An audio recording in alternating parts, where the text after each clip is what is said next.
plataformas, Roll20 e Foundry. São atualmente as principais, né? Mas não são as únicas. Existem outras com mais ou menos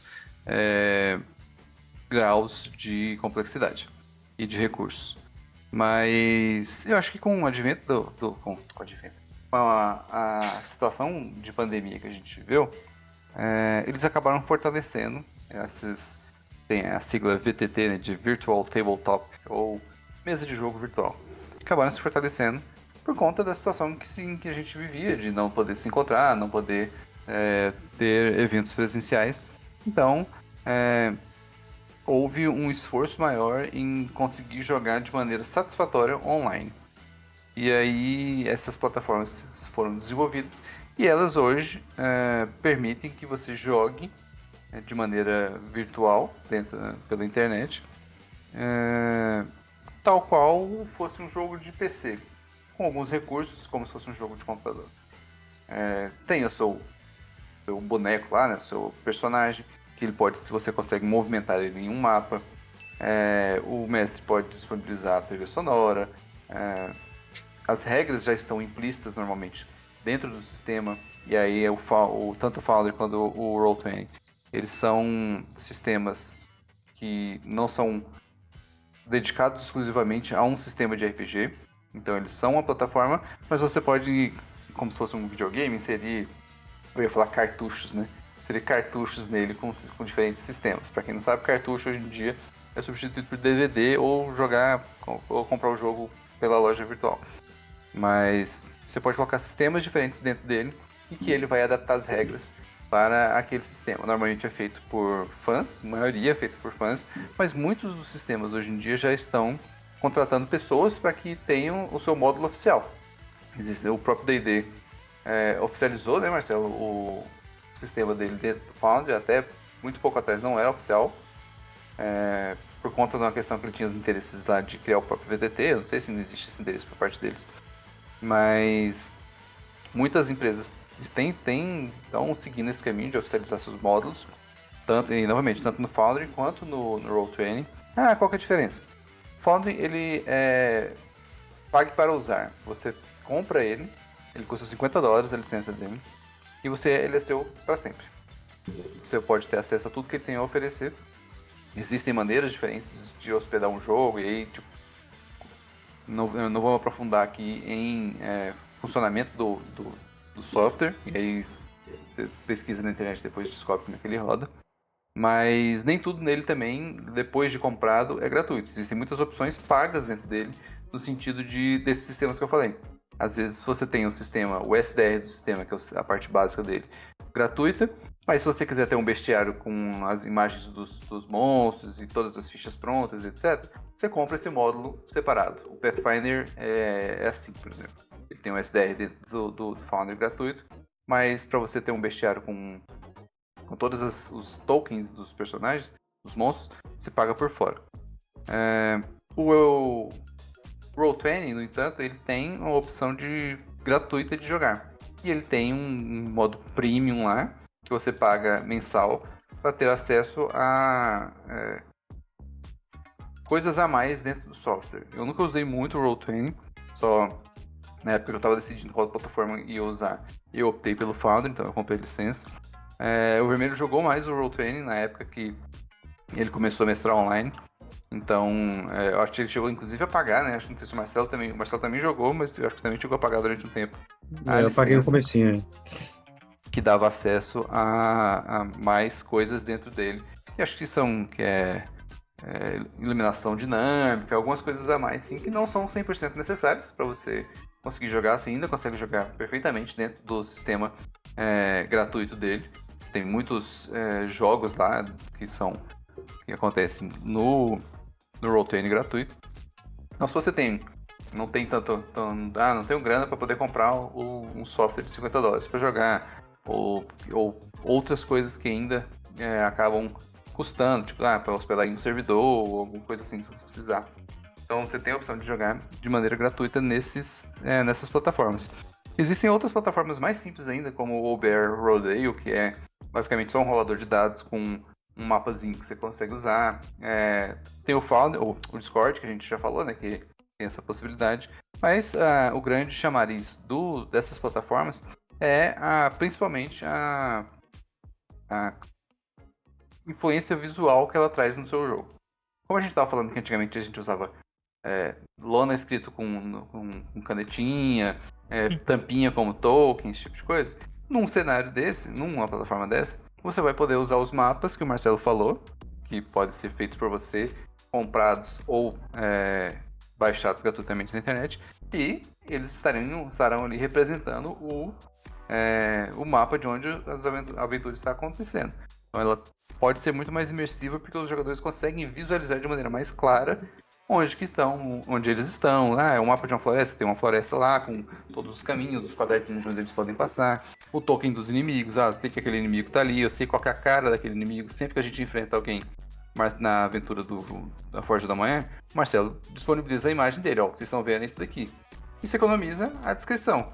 Ele fala, tipo, é um robozão com 2 lâminas na mão e ele tem também uma espécie de asas que tem lâminas também. A descrição e a criatividade de você imaginar por conta própria esse monstro faz parte também um pouco da beleza do RPG, por isso que muitas vezes o vermelho ainda prefere jogar presencialmente, porque você imaginar, cada um imaginaria de alguma maneira, então sempre tem esse benefício, né? Mas eu gosto bastante de jogar virtualmente por conta dessas questões mesmo visuais, trilha sonora, efeitos visuais. Quando a gente jogou Lancer, tinha um módulo que utilizava que trazia já os efeitos de tiro, tanto visuais quanto sonoros.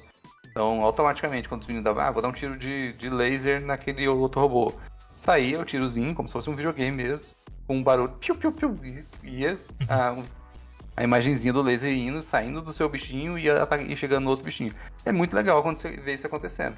E aí, eu falei de módulo aqui, essas plataformas também têm módulos extra que adicionam mais recursos ainda para você jogar da maneira que você quiser. Sim, se for falando aqui, se você for pesquisar também, é um buraco de coelho gigantesco que você vai aprofundar e vai encontrar muito sistema disponível para você jogar, muito módulo disponível para poder fazer várias coisas diferentes que você queira fazer na sua mesa. Então, vale a pena se você está querendo começar a jogar e ter uma ferramenta um pouco mais robusta para poder fazer isso, ao invés só do Discord, onde existe só o texto e o rolador de dados, procurar uma plataforma dessas e ver as prós e os contras de cada uma delas e o que é possível fazer de acordo com o que você está imaginando. Mas eu sou improvisador, eu não gosto de jogar em plataforma porque eu tenho que preparar a aventura ali antes. Sim, para jogar em plataforma você precisa prepará-la antes, por causa disso tudo que a gente falou aqui, o Marcelo já falou também. Você tem que colocar o mapa, você tem que estabelecer os bonequinhos, tem que ter a ficha de cada um dos bonequinhos, tudo tem que estar preparado, porque não dá para você fazer isso de última hora. Assim. Algumas coisas você consegue pré-preparar, por exemplo, igual o Marcelo falou, você tem lá 20 miniaturas de Goblin, e de repente aparecem Goblins, você pode ter lá na plataforma vários Goblins aleatórios que você pode usar como um monstro errante ali, alguma coisa que apareceu de última hora. Mas normalmente tendem a ser todos os mapas e tudo mais preparado. Eu sou improvisadorzão, não gosto de preparar. Você pode usar ainda o sistema em si, que tem as regras e as rolagens de dados e todas as partes mecânicas que são facilitadas, porque você basicamente aperta um botão. Quero fazer um teste de percepção. Você aperta um botão, ele vai calcular já a sua sabedoria, o seu nível de percepção, a sua proficiência, todas as opções necessárias já vai te dar o resultado de acordo com a rolagem que saiu do dado lá. Então é muito mais fácil, muito mais simples. Em alguns sistemas, inclusive, são mais pesados na matemática, até o próprio Warhammer era assim, isso ajuda bastante. Então, não quero preparar, só quero usar o sistema. Você pode também. Você pode só usar o sistema e aí você usa, sei lá, o mapa para poder mostrar uma imagem. Já joguei outros sistemas aqui, o próprio Noites em Shizuka, não tinham mapas, não eram battle maps, porque a maioria dos encontros não eram encontros de batalha. Então eu colocava só a imagem do cenário. Vocês estão numa floresta, tinha uma imagem de floresta, só mesmo para a pessoa se ambientar. E você pode usar também a mesa de som deles como a trilha sonora, também para fazer uma imersão melhor. Então, diversos recursos, falei aqui um monte de coisa, dá para se aprofundar mais porque ainda tem muito mais coisa, então se tem interesse, vai atrás. Quem quer dar um jeito, né? Bom, eu vou dar um testemunho rapidinho, porque eu usei o Roll20 gratuito, depois eu usei o Roll20 pago, e depois eu fui pro Foundry e abandonei o Roll20. Por quê? O Roll20, ele é mais simples de usar do que o Foundry, de início. Você tem recursos ali mais à mão na versão gratuita, você não paga por isso. Então é um grande incentivo, porque de graça é mais barato, né? Então, a gente faz essa opção. E lá você tem essas fichas, tudo pronto, você pode puxar, você pode usar e tudo mais.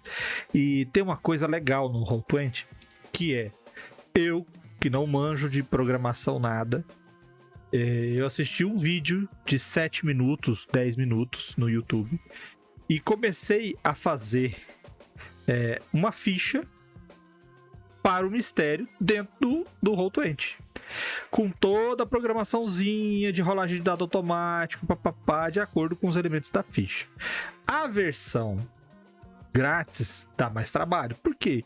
Porque você tem que trabalhar tudo com macro. Então você faz as macros, preenche as macros, faz as fichas e tudo mais. Eu não tenho dinheiro para pagar a mensalidade. Então, boa ferramenta. Você improvisa mais no Roll20 do que no Foundry. Mas beleza. E o Foundry pago? O Foundry pago, o Roll20 pago, ele te dá outras opções. Você pode fazer sua ficha já, igual se fosse um sistema. Ele te dá essas ferramentas todas e tudo mais. Só que, se você for comparar os sistemas prontos no Roll20 e do Foundry, o Foundry tem mais recursos e é mais fácil você instalar esses recursos. Então eu migrei para o Foundry, e lá no Foundry tem as ferramentas para você fazer sua ficha muito mais fácil do que no Roll20. Massa. O Foundry tem os recursos visuais, ele é mais bonito, ele é mais imersivo e te ajuda na hora de você narrar. Mas, como o Baal falou, tem umas coisinhas lá que pegam. Por exemplo, eu falei, eu quero narrar uma aventura de Alien, tenho a história, tenho o material, mas quando eu vou pegar os módulos do Alien, é 200 pila, parceiro. É de 200 a 250 pila. E aí eu fico monetariamente indisposto a gastar 250 pila para 6 sessões de RPG.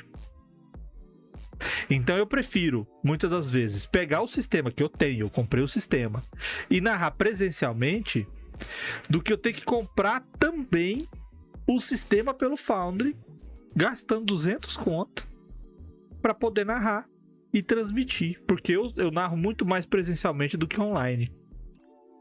Então, o grande problema mesmo, eu acho que é que não existe em versão em real, né? Tudo que você vai comprar no Foundry é em dólar. É tudo dólar. Aí eu vou ver os módulos que tem lá. Cara, fantástico, meu amigo. Eles transformam todo o Foundry como se fossem as telas dos sistemas de computador do Alien. Massa, só que caro. Então, dá pra fazer? Dá. O meu problema não é fazer gratuitamente pra gente jogar Baal, Salada e a galera aqui. O problema é que a gente faz e usa o Foundry para transmitir. E aí não compensa para nós, para mim, fazer uma transmissão improvisada. Porque Marcelo jogou a aventura comigo, Jesus já jogou a aventura comigo. Eu gosto de fazer um troço bem feito, de ambientação, de imersão.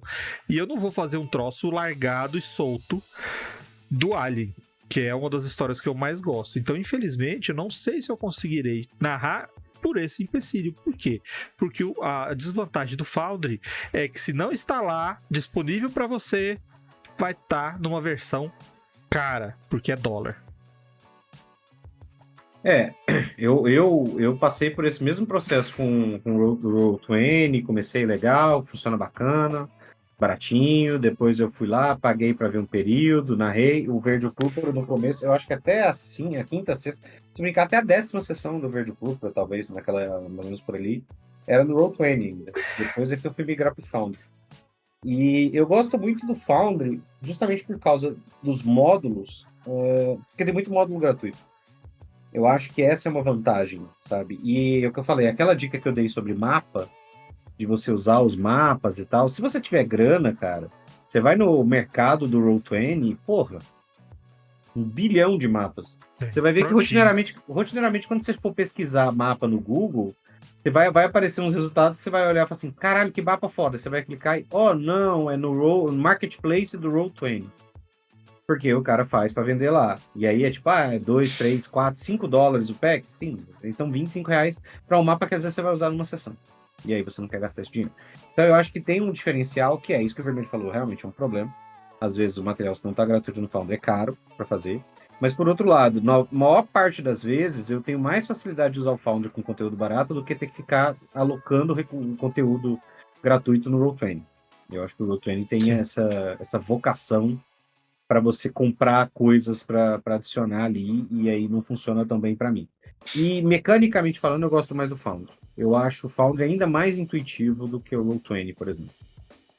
Então, para você, às vezes, se você for tentar começar com uma galera que não está acostumada a jogar, ou que não joga RPG, ou que não está acostumada a jogar RPG online, eu gosto muito dele. Aliás, esse é um outro fator, tá? Eu acho que isso que o Luiz falou, dependendo do sistema, sistemas que são muito matemáticos ou que dependam muito de comparações de coisas, o online facilita demais dele fazer essa conta automática para as pessoas. Que é uma coisa que na mesa você vai ter o rolê, de falar para a pessoa na Só mesa. rola o dado, né? Ó, você só clica aí, fala, cara, clica no seu personagem, clica lá no negócio e clica aí. Pronto, rolou. Beleza, já deu o resultado, já comparou com o outro, já deu acerto, não deu. Clica no botão de dano. É muito melhor do que você falar, cara, você tem que olhar o seu bônus de ataque, ver quanto é, vamos ver o CA, não sei o que. Então, assim, essa automatização de funções eu acho que ajuda muito, especialmente quando você está falando de jogadores iniciantes, em algumas situações que o sistema, especialmente em sistemas que possam ser um pouquinho mais complexos, né?